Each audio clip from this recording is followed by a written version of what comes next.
Bonjour Aurore Berger, Bonjour. une voix importante au sein de la majorité présidentielle. L'auteur de la gifle qui a atteint le président Macron mardi a été condamné hier à 18 mois de prison, dont 4 mois ferme. Est-ce que c'est une peine qui vous paraît juste, proportionnée à la gravité de l'acte qu'a commis cet homme? Pas commenter la peine telle qu'elle a été prononcée. Par contre, ce qui était important à mon avis, c'est qu'il y ait une décision rapide qui puisse intervenir.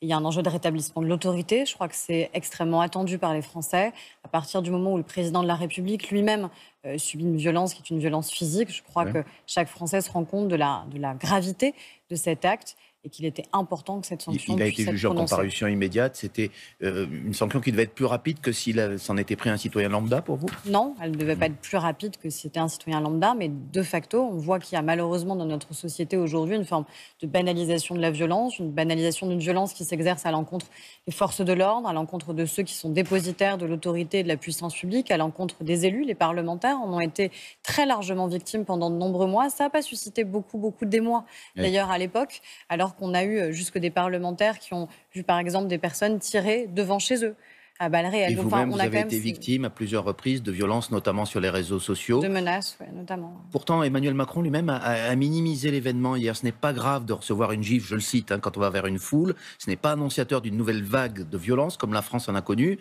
Ils sont au contraire un vent d'optimisme. Vous partagez ce ressenti ou au contraire, Je pense il y a deux un climat de choses. violence qui Il y s'installe? On a voudrait comprendre. le risque d'une banalisation de la violence dans la société en général et qui s'exerce notamment à l'encontre d'un certain nombre de catégories de Français.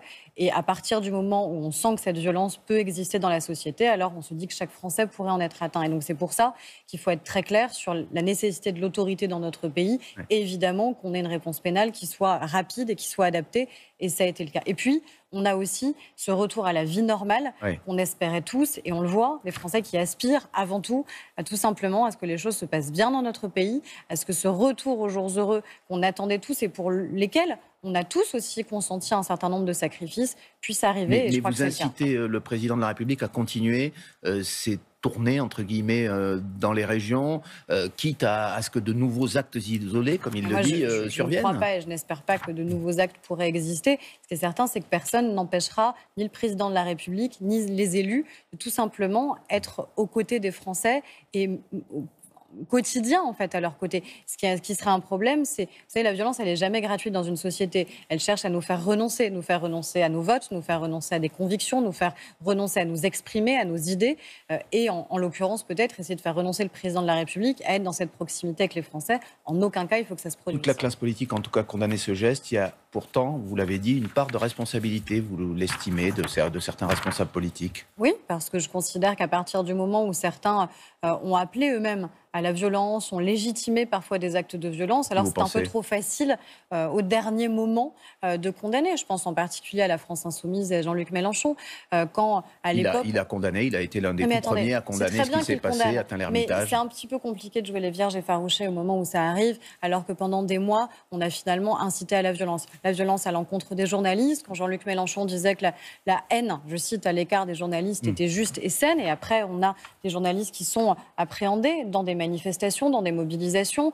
Quand on a un député de la France Insoumise, François Ruffin, qui dit devant l'Élysée que ça finira mal pour le président de la République et qu'il finira comme Kennedy, c'est-à-dire avec une balle dans la tête.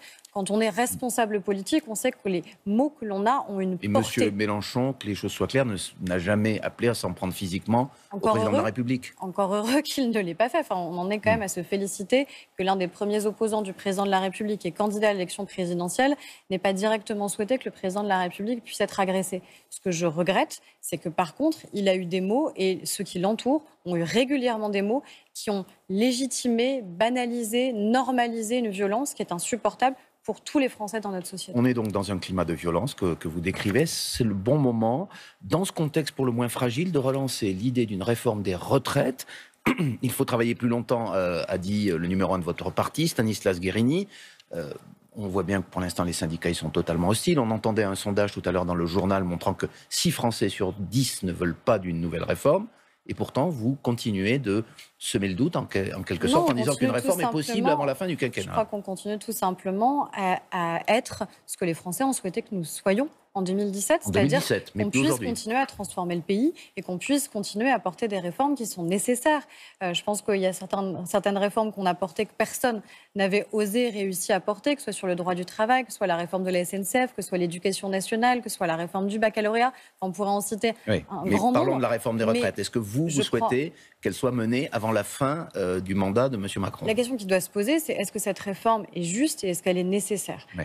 Pour moi, elle est juste et elle est nécessaire. Elle est juste parce qu'aujourd'hui, on a une iniquité dans le système, on a une illisibilité dans le système de retraite tel qu'on le connaît et qui est vécue comme une vraie injustice pour un certain nombre de Français. La nécessité aussi, je pense particulièrement à la réforme des régimes spéciaux de retraite. Et moi, je pense que cela mériterait que l'on puisse continuer à transformer le pays. Mai 2022, À oui ou non? minima, moi, ce que je souhaite, si vous me posez la question, c'est que sur la réforme des régimes spéciaux de retraite, on puisse avancer parce que c'est vécu comme une injustice avancer dans les mois qui profonde. viennent. On puisse avancer dans les mois qui viennent, si l'agenda le permet, parce que c'est vécu comme une injustice profonde par les Français. Et sur le passage de l'âge de départ à la retraite de 62 à 64 ans, est-ce que ce serait une bonne mesure, une mesure à réaliser avant la fin du quinquennat? Je ne sais pas si déjà on aura la possibilité dans le temps imparti de réaliser cette réforme. Ce qui est certain, c'est que tout le discours qu'on a porté sur la nécessité d'une réforme plus générale des retraites, il reste complètement d'actualité. La crise sanitaire n'a pas remis en question la manière avec laquelle il était nécessaire qu'on puisse réformer nos retraites dans le pays. Une dernière question, Aurore Berger. Le premier tour des élections régionales, il aura lieu dans 9 jours. Dans plusieurs régions, le Rassemblement national est en tête des intentions de vote. Dans l'une d'entre elles, en PACA, il est même donné vainqueur. Et pourtant, même des personnalités de votre mouvement l'admettent, il n'y a plus de front républicain. De fait, il n'existe plus. Est-ce que vous êtes aujourd'hui dans une situation où vous vous attendez à des victoires du Rassemblement national? Et pour battre le Rassemblement national, il faut déjà le combattre.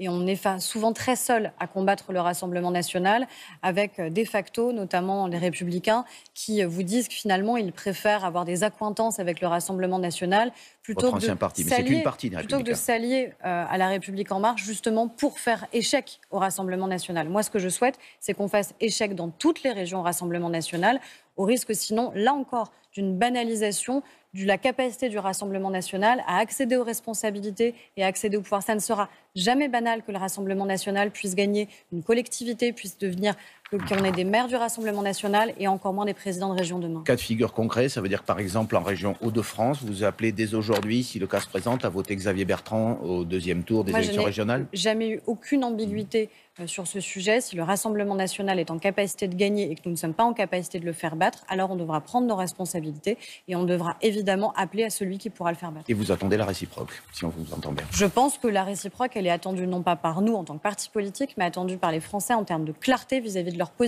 du positionnement des partis politiques à l'égard du Front National. Merci beaucoup, Aurore Berger.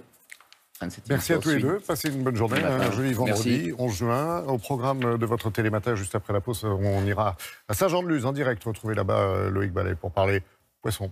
À tout à l'heure.